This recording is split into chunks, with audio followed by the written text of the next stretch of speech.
మరి అదేవిధంగా ఇప్పుడు స్టేట్ పాలిటిక్స్కి వస్తే నిజంగా ఇప్పుడు బండి సంజయ్ గారు బీజేపీ పార్టీ అధ్యక్షులైన తర్వాత పార్టీ చాలా జోష్గా ముందుకెళ్తుంది అనిపిస్తుంది. తర్వాత ఇప్పుడు దుబ్బాక ఎలక్షన్లు కానివ్వండి, హుజూరాబాద్ ఎలక్షన్లు కానీ పార్టీ విజయం సాధించింది. ఈ జిహెచ్ఎంసీ ఎన్నికలు విజయం సాధించింది.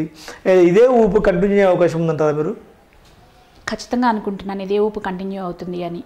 ఎందుకంటే ఇదివరకు నిరంకుశత్వం, కుటుంబ పాలన, ఈ కుటుంబ పాలనని నిరంకుశత్వాన్ని, టీఆర్ఎస్ కోట గోడల్ని గడీలని బద్దలు కొట్టుకొని బీజేపీ చాలా ముందుకు వెళ్తుంది. దానికి నిదర్శనమే మీరు అన్నట్లు హుజూరాబాద్ ఎలక్షన్ కావచ్చు, ముందు జిహెచ్ఎంసీ కావచ్చు, అంతకుముందు జరిగిన దుబ్బాక బై ఎలక్షన్ కావచ్చు. వీటిల్లో బీజేపీ తన సత్తాని చూపించుకుంది. అలాగే ఫ్యూచర్లో కూడా ఖచ్చితంగా బీజేపీ రాష్ట్రంలో 2023లో అధికారంలోకి వస్తుందని నా విశ్వాసం. ఇదివరకు ఇట్లాగా ఎవరో ఎందుకు మనం అధికారంలోకి ఎందుకు రావాలి, లేకపోతే ఏదన్నా దూరంగా ఉందామో పాలిటిక్స్కి అనుకునేలాగా ఈరోజు పాలిటిక్స్ లేదు. సంజయ్ గారు ప్రెసిడెంట్ అయిన తర్వాత కొంచెం దూకుడుగానే వ్యవహరిస్తున్నారు. అలాగే బీజేపీ అంటే చిన్న పిల్లలు కూడా బీజేపీ జెండాని వాళ్ళ పేరెంట్స్కి, చూడు నువ్వు ఓటేయడానికి వెళ్తున్నావు కదా, నువ్వు ఏ పార్టీకి ఓటేస్తావని చిన్నపిల్లలు కూడా వాళ్ళ పేరెంట్స్ని ఇన్ఫ్లుయెన్స్ చేయగలిగిన స్థాయి బీజేపీకి వచ్చింది. పిల్లలు కూడా చెప్తున్నారు. దానికి కారణం మోదీ గారి చరిష్మా కావచ్చు, అలాగే కేసీఆర్ యొక్క నియంత్రణతో పాలనతో విసిగి వేసారిపోయి ఉండొచ్చు ప్రజలంతా. ఈ కారణాల వల్ల బీజేపీ తెలంగాణ రాష్ట్రంలో బలపడుతుంది. అలాగే 23లో అధికారంలోకి వస్తుంది అని నా విశ్వాసం. అంటే గతంలో పనిచేసిన బీజేపీ పార్టీ అధ్యక్షులు అందరూ కూడా చాలామంది పనిచేశారు ఇంతకుముందు, కానీ ఎప్పుడు కూడా ఇంత జోష్ లేదు. కేవలం బండి సంజయ్ గారు స్టేట్ ప్రెసిడెంట్ అయిన తర్వాతనే బీజేపీ పార్టీ బాగా ఊపందుకుందని అనిపిస్తుంది. నిజమేనా? అంటే నా అభిప్రాయం, ప్రజల అభిప్రాయం అలా ఉంది బయట. ఖచ్చితంగా అంటే లేదు, ఊపు లేదు అనేది ఏం లేదు. కిషన్ రెడ్డి గారు రాష్ట్ర అధ్యక్షులు కంబైన్ ఆంధ్రప్రదేశ్ స్టేట్కి ప్రెసిడెంట్గా పనిచేశారు. దాని తర్వాత తెలంగాణ రాష్ట్రానికి కూడా రాష్ట్ర అధ్యక్షులుగా పనిచేశారు. వారు ఇప్పుడు కేంద్ర మంత్రి, ఎంపీ కేంద్ర మంత్రి సికింద్రాబాద్ పార్లమెంట్ నుంచి. సో ఎప్పుడు దూకుడు లేదు అనేది ఏం లేదు. కాకపోతే వాళ్ళందరూ హైదరాబాద్ బేస్డ్ నాయకులందరూ జనరల్లీ ముందు నుంచి ఒక అభిప్రాయం ఉండేది ప్రజలలో ఏమని అంటే, ఇది అగ్రవర్ణాల పార్టీ అని, అలాగే హైదరాబాద్ వరకే కన్ఫైన్ అయి ఉంది, ఇంకా గ్రామాల దాకా విస్తరించలేదు అనేది ప్రజల యొక్క అభిప్రాయం. కానీ ఇప్పుడు ఆ అభిప్రాయాన్ని తుడిచిపెట్టి 4 ఎంపీలు 2019లో జరిగిన పార్లమెంట్ ఎలక్షన్స్లో 4 ఎంపీలని గెలవగలిగాం. ఈ 4 ఎంపీల్లో 3 అవుటర్ సైడ్, అంటే అవుట్ ఆఫ్ హైదరాబాద్, నిజామాబాద్ కావచ్చు, ఆదిలాబాద్ కావచ్చు, కరీంనగర్ కావచ్చు, ఈ 3 గ్రామీణ ప్రాంతానికి దగ్గరుండేవి. సో అందుకని ఇప్పుడు మేమేమంటున్నామంటే, సంజయ్ గారు వచ్చిన తర్వాత గ్రామీణ ప్రజలకి కూడా రీచ్ అవుతున్నాము అని. ఇంతకుముందు రీచ్ అవ్వలేదని కాదు, మా దగ్గర ఎప్పటి నుంచో తరతరాలు అంటే డికేడ్స్, ఒక దశాబ్దాలుగా సంఘ పరివారంలో ఉన్న కార్యకర్తలు కావచ్చు, అట్లాగే బీజేపీ కార్యకర్తలు కావచ్చు, ప్రతి ఒక్క చోట సంఘం వెళ్ళి పనిచేయడం వల్ల బీజేపీ కార్యకర్తలు అనేవాళ్ళు ఉన్నారు. కానీ కాకపోతే ఏంటి, వాళ్ళు ఇంత ఈజీగా బయటకు వచ్చి పనిచేసిన సందర్భాలు తక్కువ ఉన్నాయి. కానీ ఎందుకు అంటే హైదరాబాద్, జనరల్లీ వీళ్ళందరూ హైదరాబాద్ బేస్డ్ అవ్వడం వలన హైదరాబాద్ చుట్టుపక్కల ప్రాంతాలనే ప్రభావితం చేశారు అనుకుంటున్నారు.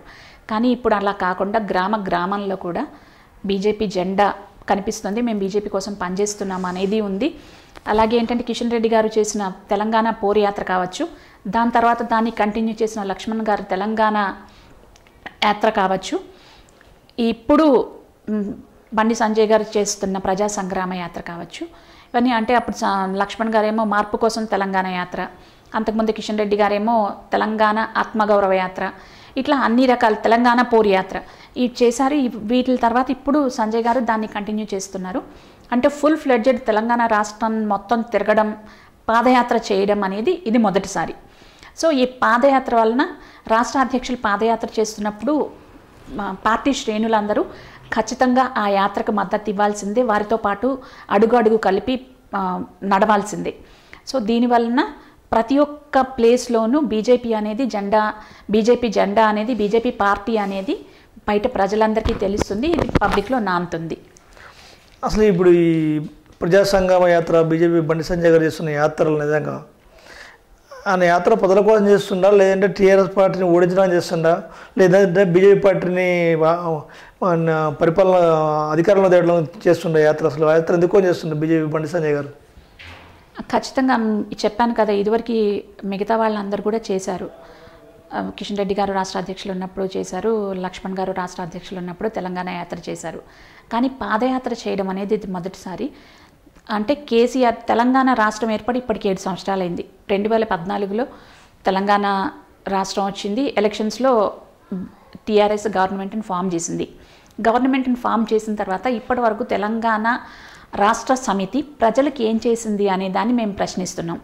ఈ ప్రశ్నించే దానిలో భాగంగానే బండి సంజయ్ గారి యొక్క పాదయాత్ర చేపట్టడం అనేది, ఈ పాదయాత్రలో జనరల్గా బస్ యాత్ర అంటేనో లేకపోతే పొరుయాత్ర అంటేనో ప్రతి ఒక్క కామన్ పబ్లిక్ని కలవడానికి వీలు లేకపోయేది. కానీ ఇప్పుడు అలా కాకుండా ఈ ప్రజా సంగ్రామ యాత్ర పేరుతో ఏదైతే పాదయాత్ర చేపట్టున్నారో, ఈ పాదయాత్రలో ఎన్ని విలేజెస్, ఎన్ని కాన్స్టిట్యున్సీలు, ఎన్ని విలేజెస్, ఎంతమంది దగ్గరికి వెళ్ళి వీరు కలిశారు అంటే కామన్ పబ్లిక్ని, అంటే పొలాల్లో పనిచేసుకునే వాళ్ళు కావచ్చు, వాళ్ళందరినీ కలవడం వలన ఇంకా ఎక్కువ తెలంగాణ యొక్క వైఫల్యాలు, తెలంగాణ రాష్ట్ర సమితి యొక్క వైఫల్యాలను ప్రజలకు చేరువ చేసి, అలాగే తెలంగాణ రాష్ట్రంలో బీజేపీ అధికారంలోకి వస్తే ప్రజలకి ఎలాంటి ఉపయోగ కార్యక్రమాలు చేస్తుంది అనే దాని ఎజెండాని బేస్ చేసుకొని ముందుకెళ్తున్నాం. ఖచ్చితంగా నా ఒపీనియన్ ప్రకారం మనకి పవర్ బేస్డ్ పాలిటిక్స్, అంటే పవర్ ఉంటే మన దగ్గర అధికారం ఉంటే ప్రజలకి ఏదైనా సేవ చేయొచ్చు అనేది నా పర్సనల్ ఒపీనియన్. సో అందుకని ఖచ్చితంగా అధికారంలోకి తీసుకురావడానికి, ప్రజలకు ఒక మంచి పని చేయడానికి, లేకపోతే ప్రజా ఉపయోగ కార్యక్రమాలు చేయడానికి అవకాశం ఉంటుంది. కాబట్టి తెలంగాణ రాష్ట్రంలో బీజేపీని అధికారంలోకి తీసుకురావడం కోసం పనిచేస్తున్నారని ఎందుకు అనుకోకూడదు? మనం కూడా అనుకోవచ్చు కదా. ఓకే, కరెక్ట్ కూడా. అంటే ఇప్పుడు ఈ మధ్య ఇటీవల కాలంలో చూస్తుంటే బీజేపీ టీఆర్ఎస్ల మధ్య మాటల యుద్ధం జరుగుతుంది. ప్రధానంగా చూసుకుంటే సీఎం కేసీఆర్ బండి సంజయ్ని ఉద్దేశించి కొన్ని మాటలు కూడా మాట్లాడడం జరిగింది. కేసీఆర్ని టచ్ చేస్తుడు, నా ఫామ్ హౌస్ దగ్గర నీ మెడలు ఇరుగుతాయి అన్న రేంజ్లో కేసీఆర్ గారు మాట్లాడడం జరిగిందని మనం మీడియాలో చూస్తున్నాం. ఈ పరిణామాలను చూస్తుంటే నిజంగా బీజేపీ పార్టీకి కొద్దిగా అభద్రతా భావంలోకి వెళ్ళింది అనిపిస్తుంది నాకు. మీకు ఏమనిపిస్తుంది మరి? ఖచ్చితంగా నేను కూడా అలాగే అనుకుంటున్నాను. ఎందుకంటే గడిచిన 7 సంవత్సరాల కాలంలో కేసీఆర్ గారు కానీ, లేకపోతే టీఆర్ఎస్ పాలకులు కానీ మీడియా ముందుకు రావడం కానీ, లేకపోతే మీటింగ్స్ పెట్టడం కానీ అనేది చాలా తక్కువ. వారు ఫామ్ హౌస్లోనే ఎక్కువ, మనందరికీ తెలిసింది వారు ఎక్కువ ఫామ్ హౌస్లోనే ఉంటారు. ప్రగతి భవన్లో ఉండేది కూడా చాలా తక్కువ. ఎవరైనా ప్రగతి భవన్కి లోపలికి వెళ్ళాలి అంటే కూడా ఎవరికి, మంత్రులకి కూడా అపాయింట్మెంట్ దొరకని పరిస్థితి. అంటే తెలంగాణ రాష్ట్ర సమితిలో పనిచేసి తెలంగాణ రాష్ట్రంలో అధికారంలో ఉన్న మంత్రులకే కేసీఆర్ గారు అపాయింట్మెంట్ ఇవ్వరు అనుకునేది మనం గత 6 సంవత్సరాలుగా మనం చూస్తున్నది. కానీ ఈరోజు వెంటనే నిన్న మొన్న 2 రోజులు కేసీఆర్ గారు ప్రెస్ మీట్ పెట్టడం అనేది ఏదైతే ఉందో, వారి యొక్క అభద్రతా భావాన్ని డైలీ పెడతారు. ఎందుకు పెట్టరు?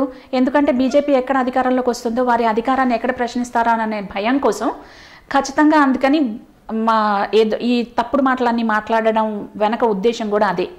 ఏమని, ఎక్కడ బీజేపీ అధికారంలోకి వస్తుందో, లేకపోతే మా అధికార పీఠం ఎక్కడ కదులుతుందో, ఇప్పుడు నేను కూడా ప్రజాక్షేత్రంలో ప్రజలకి చేరువ కాకపోతే ఈ ప్రజలే నన్ను తీసుకెళ్ళి మళ్ళీ ఇంట్లోనే అదే ఫామ్ హౌస్లోనే సమాధి పెడతారనే ఒక చిన్న భయానికి కేసీఆర్ గారు రోజు మాటల యుద్ధాన్ని చేస్తున్నారు. వారు నిజంగా దమ్ము ధైర్యం కనుక ఉంటే వారికి మరి ఇన్ని సంవత్సరాలు ఏం చేస్తున్నట్లు?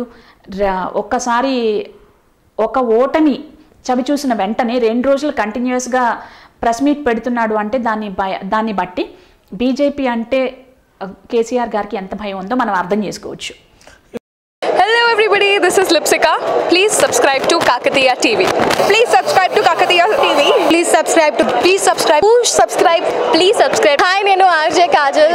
Subscribe to Kakatiya TV. Chala interesting updates and interesting content untundi Kakatiya TV lo. So definitely ga subscribe cheskondi and kinda kanipustunna bell icon ni kuda meeru nokkite meeku instant ga upload chesina ventane notification kuda vastundi kabatti do subscribe.